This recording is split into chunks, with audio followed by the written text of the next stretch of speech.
especially when it comes to policymakers, do you prefer specialists or you prefer journalists? When I say journalists, I think I have answered your question. That clearly, I know that I accept they're brilliant people. I mean, we have got, if given the opportunity, take the case, I'll even name the person, somebody whom I know very intimately, say R.C. Bhargav, who was topper in IAS,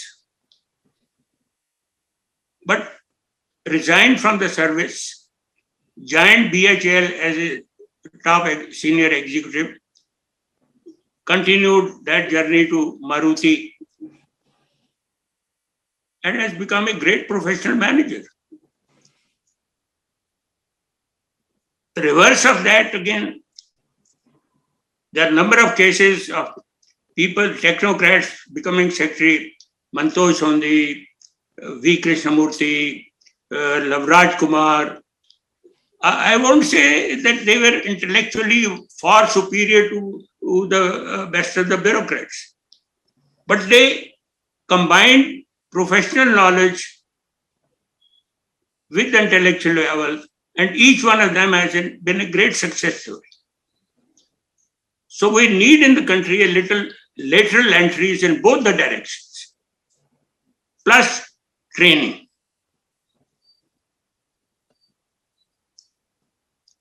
Railways is another example. Best of our engineers through service selection board, UPSC, are inducted in railways. But in Perambur was one of the finest collaborator was inducted in 1950s. But since then, during last 50 years, whenever modern coach, new coach, even of a little higher speed is required, we are importing. We have not been able to manufacture. Because the story was analyzed by another friend of mine, Anil Kakotkar, the former chairman of Atomic Energy Commission, who he was telling me that the research department of railways is populated by people coming on deputation. We expect researchers to be lifelong people, at least 20 years, 30 years, engaged in a particular research. Here somebody is maintaining in the open line coaches and engines. He comes for 3 years to do the research. So naturally there are no results. So there is a structural problem. Apart from training, there is the next problem is the structure. And that's why my next subject point was, after project management, was like organization structure. Anyway, this is something which one can go on and on. Now let me ask you one question. Yes, you were asking what you said. Yeah. So, specialists and journalists, you've clearly given an answer. Now, clearly, one of the questions when I launched this, someone asked me, why do you think people who build institutions are nation builders? So, while you've given the example of Reliance and how it's contributed to, skill building and capacity building and the contribution to do taxes, how do you think corporates, entrepreneurs, business houses, I mean, what could be a story better than that? World's largest refinery has been built by Reliance at cost and time lesser than what was estimated by the giant Bechtel. Bechtel, which is the largest project implementation company in the world, that had estimated a cost and time more than what Reliance itself. But I was involved at that time along with the present chairman, who acted literally like a project manager. I mean, the type of hard working, of course, leave aside that, but the methodical and the system in which hundreds of Reliance people were involved in project management. That is what produced this type of result. So it can be done in India. These types of examples you can't find even in most developed countries, but it could be done in India. But we need to multiply those types of examples many folds. No, you were asking me, I thought you said foreign or something. No, I was going to come to it. The examples that you gave of Maruti, NTPC, Reliance, and they are like their impact is huge and it is there for someone to see, but you put it together in the context. Give us some international examples too. So there are, you don't find this type of cost overruns in many of the organizations in so-called developed countries, and that is what is one of the reasons for their growth. But the most interesting story which I would like to mention individually is China's story. I mean, leave aside again the political system of China. People say dictatorship leads to implementation of projects also, which I don't agree. Because, and not me, the issue has become so much debatable that large number of Western countries, academicians, project management academicians have done devoted time in researching what went behind a Chinese success story in implementing project after project in time. World's largest project, Three Gorges, has been done in time. And the analysis is unanimous that I wanted to see the figures somewhere. Ms. Kapoor, the criteria they adopted in these studies was really time, cost, time schedule, cost, and performance. But more than that, the conclusion has been that it was the reliance on the use of project management tools and methodologies. And today, second largest army of certified project managers is in China. Even US there is a large number of certification. And they found that in their 50,000 certified people who are certified persons, 50,000 people who are certified, it includes even some of them are ministers. Most of the bureaucrats are certified. But all project managers, 100% of managers who are involved in implementation of, they are certified. Certification system again is elaborated in 3-4 levels. Some of them are certified for higher position, etc. We don't go into that detail. But it's not a superficial training of project management. It's a very methodical, systematic training in certificate, which ultimately leads to the certification. And those types of people, when they plan from day one, even the world's largest projects, they ensure that it is completed in time. That is, nothing could be a bigger story than that. That is China. And that is what made all these Western academicians to study that. While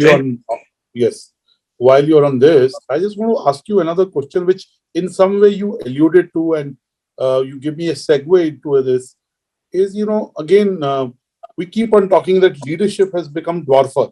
I remember meeting you on the day when first time, and hopefully the last time, Donald Trump had become the president of America. I hope he doesn't come back in, after Biden's term. And you said to me that, Anurag, that the leaders are becoming dwarfer. You said to me in Urdu and Hindi and Punjabi, and you recited a couplet. But tell me, how does leadership has this will to learn and unlearn? Because once leaders reach a certain level, they sometimes stop learning because they think they know it all, and Then he is not a leader. Somebody who stops learning, he is not a leader. You may call him a leader, but he is not. Right. And this is what is covered in my second. I said I had identified 3 areas. First was project management. The second was organization structuring. That is where the leadership comes in. Right. Take many of our companies. The top level of leadership is the board structuring. There are boards. I've seen Ratan Tata devoting a lot of time in selection of board members. Mukesh Ambani is spending days and days in picking up large number of names and then analyzing how useful they are, how great they are. And he has been able to collect people like Mashelkar and international guru like Deepak Jain and Zia Modi and not Zia Modi, Zaul, I forget his name, international, was chairman of McKinsey. Foreign McKinsey. I mean, that type of people, even if he has selected a bureaucrat, if he has selected a banker, he has selected the past chairman of State Bank of India. That is the type of collection he has done in the board members. And that is, I've been there for 20 years and I've seen how the board interacts and discusses and spends hours in discussion and then gets split up into committees of the board to interact with the senior executives. And that is what, whereas I have also seen companies where the board is the fiefdom of the king. CEO is the king and the rest is fiefdom. There is another format. Some of them have made good selection. But if somebody has selection, say 6 chartered accountants, each good one, in that organization, there is no focus on human resource development, in technology development, in some other areas. So it has to be a mix. All that forms, I mean, terminology-wise, organization structuring looks to be a simple exercise. But no, there are elements in that which really makes an organization. And when you make the organization, that contributes in nation building. We have been suffering in India and still probably will continue to suffer, particularly in many of the government organizations, what I call a PWD legacy. In PWD, Public Works Department of ours, for more than 100 years, the approach to organization building is same. Depending on total expenditure to be incurred, you sanction 1 or more posts of chief engineer. So each chief engineer has to be supported by 4 superintendent engineers, each superintendent engineer by 4 executive engineers, and then go down the line right up to the clerical staff. So in a matter of few minutes, the organization chart is ready. There's no focus on human resource development. There's no focus on intercommunication. There is no focus on IT areas, etc., etc. Some things have crept in, but not in the sense it is required. So they have got to be revolutionized. And they can be, I may give the one action of government sometime where it can go to. In my analysis, the only time during last 70 years, let me start this way, that first 10, 15, 20 years, a good model was set up. And I don't even agree with those people who think that in the initial stage, a little bit of socialistic public sector was created. No, it was a mixed economy, but the more money was available with the government, so heavy industries were set up. But more than heavy industries, the model extended to institutions, IITs, IIMs, AIMS, ISRO, Atomic Energy Commission, chain of scientific laboratories. This was the model. Even when it came to city, the only planned city we have, Chandigarh, was created.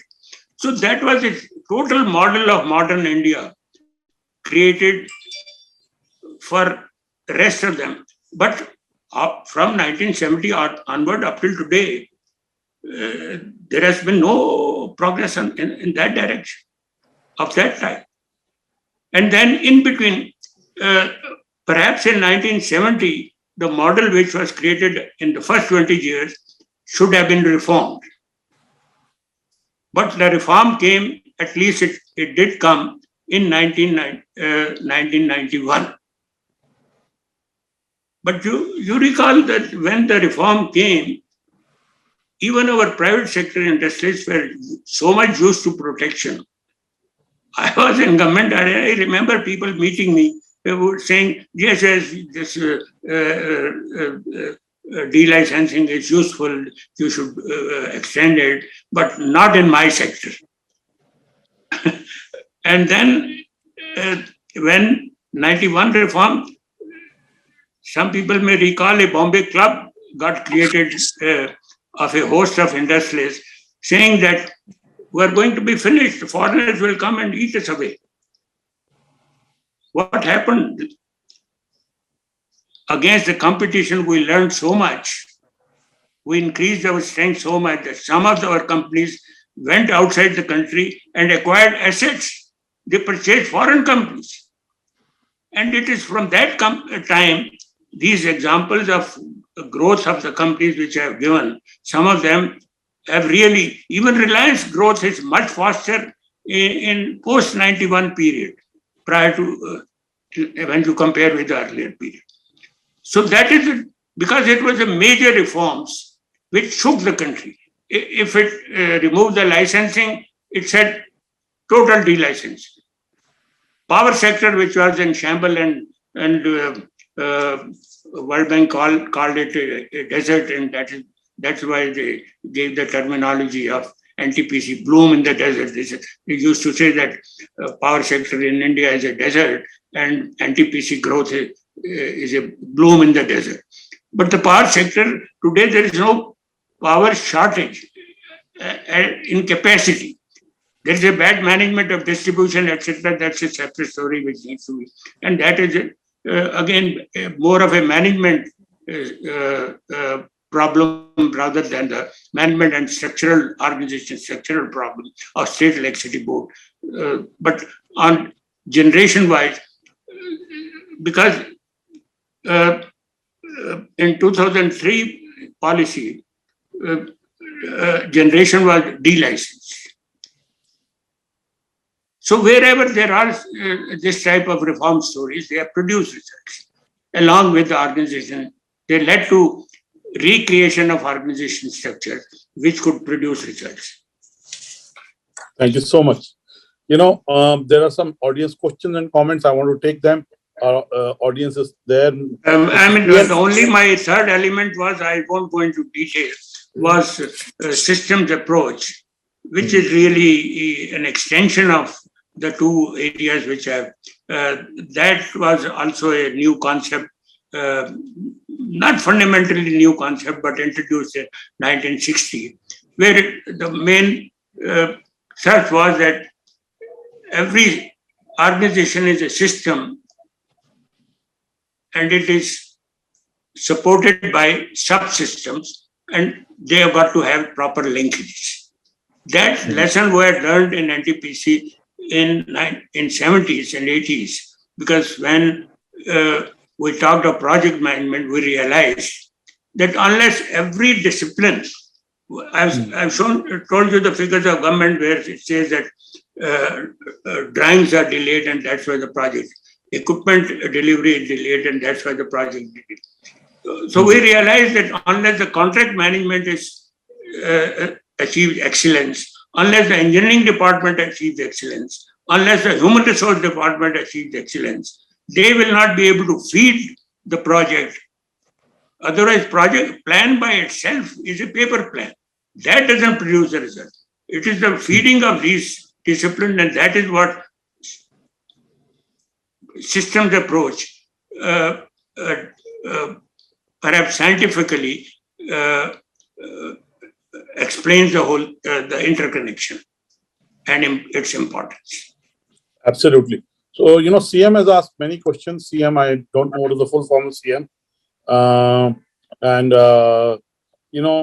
Basically saying one of the reasons that project management suffers in India is because of corruption. And you're saying project management is the antidote to corruption. Is that what you're saying? Well, because for more important activities, if the examples of good project good companies you see, including Reliance and NTPC, the various activities and various equipment procurement, etc., there are proper cost estimates also.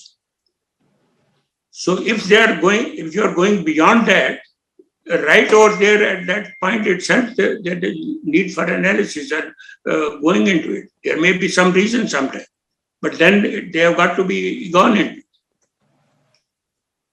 Okay, absolutely. Now we are, again, there are comments. I'll take some of the comments that have come in. There are comments from people who say they've learned a lot, and there is Mr. Ram Narula from the US. He says he's a former colleague of yours and a friend of yours. And he is the one who started with us in BHEL in the first batch of trainees to Russia. And the man has grown. He's a humble, very humble man, even till today. I know him very intimately. And he retired in Bechtel. I had referred to Bechtel earlier. He retired as Chief Technology Officer of Bechtel. What a position. That is what there are Indian intellectuals are. We need to enlarge them through training. Narula bloomed when he joined Bechtel. Absolutely. Yes. So he's thanking you for his friendship and your contribution to his career. And he says he's learned to learn. He's clearly very humble. He says, Mr. D.V. Kapoor has been a source of inspiration for me. Please convey my best regard and wishes for a great health to Mr. D.V. Kapoor. Kapoor साहब, ये तो आपने हमें इतना कुछ बताया, 1 घंटा कम लगता है. I was fascinately listening. Before we go, I would, as you mentioned, your Urdu is very good. You love Urdu poetry. So आपको बिना एक उर्दू कपलेट कहे आज के हालात पे, what's happening today. And I remembered when you were preparing for the conversation, you said the only time you believe real reforms in India have happened are 1991. And look at, because of that, where we are. So clearly we need real reforms now. But I would like you to comment on today's circumstances and the society that we live in, and the especially in the context of our nation and institution building.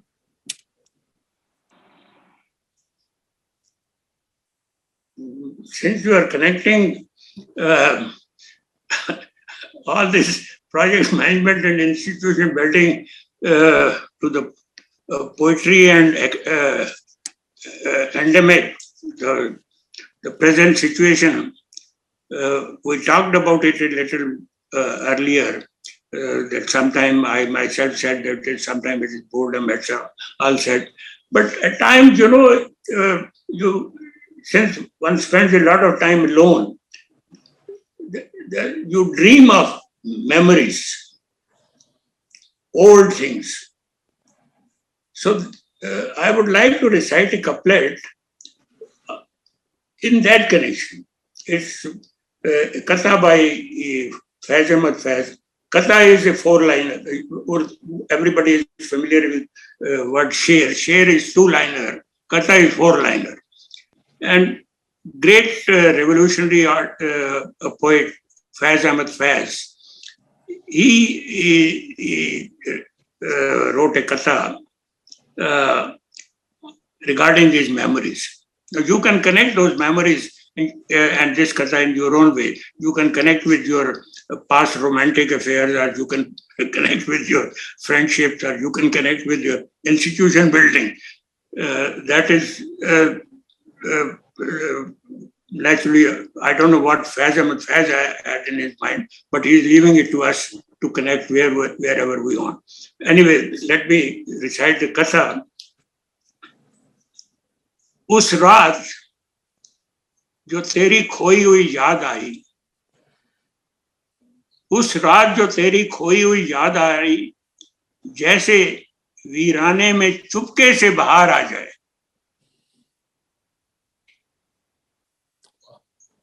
जैसे वीराने में चुपके से बाहर आ जाए, जैसे सहरा में हल्के से चले बाद सबा.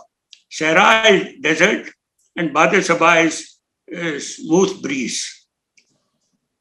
जैसे, so let me start on the beginning. उस रात जो तेरी खोई हुई याद आई, जैसे वीराने में चुपके से बाहर आ जाए, जैसे सहरा में हल्के से चले बादे सबा, जैसे बीमार को बेवजह करार आ जाए. क्या बात है, वाह. So that in loneliness, this can be comforting. These memories can be comforting, and Sher-o Shairi by itself is comforting.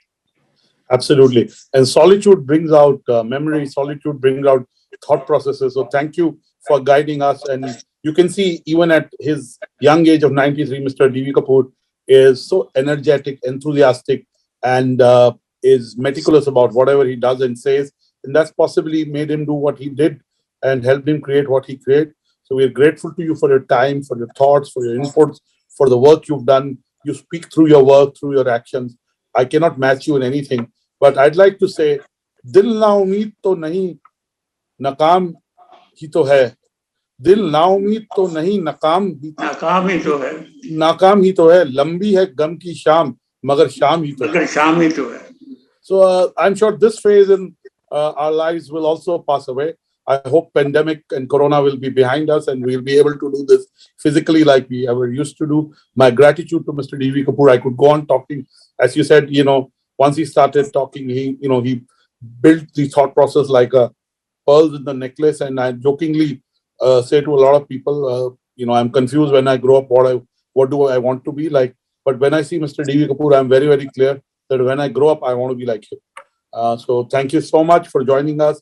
Thank you for your work. And thank you for being the inaugural speaker at the Nation Building series. Clearly, through your thoughts, just to sum it up, you clearly showcased examples of institution building which have led to nation building. You talked of project management. You talked of systems approach. You talked of organizational structures and how all this can save money. You gave us numbers. And if all that money goes into healthcare, imagine what it can do to our GDP. So thank you, Dr. D.V. Kapoor, for talking to BW Business World. Those of you who missed it can watch it on the YouTube channel of BW Business World or read an abridged version in the next issue of BW Business World magazine. Thank you so much. Keep logging on to businessworld.in. And next Saturday, we'll be talking to Mr. S.K. Rungta, who's the former chairman of SAIL, at the same time, 6 to 7 p.m. And the Saturday after that, Dr. D.V. Kapoor talked about Dr. Mashelkar. We'll be talking Great scientist. We'll be talking to Dr. Mashelkar. And the Saturday after that, we'll be talking to Dr. Kiran Karnik.